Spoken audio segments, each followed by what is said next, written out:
Shalom family. So in today's video, we're going to discuss the fascinating world of herbal terminology.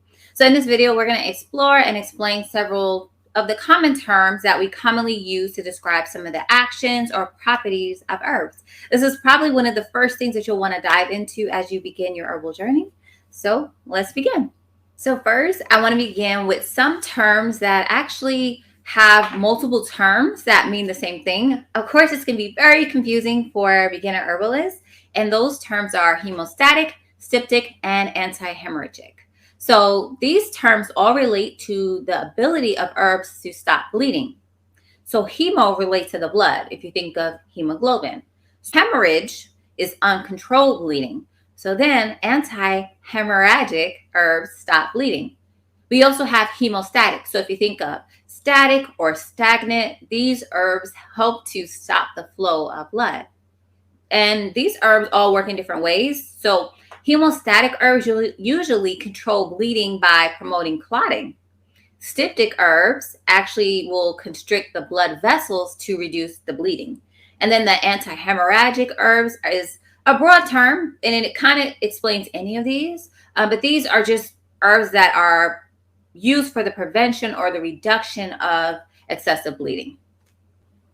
Moving along to our second example, we have antispasmodic and carminative. So antispasmodic herbs actually help to relax and to relieve muscle spasms, which makes them ideal for things like cramps or discomfort.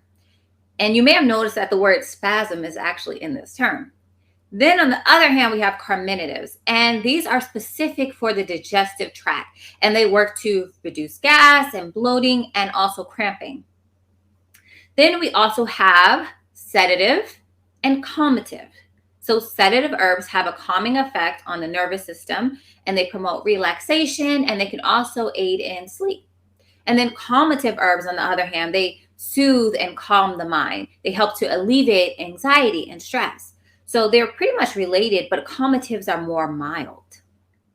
All right, and then our fourth and our final example is analgesic and anodyne.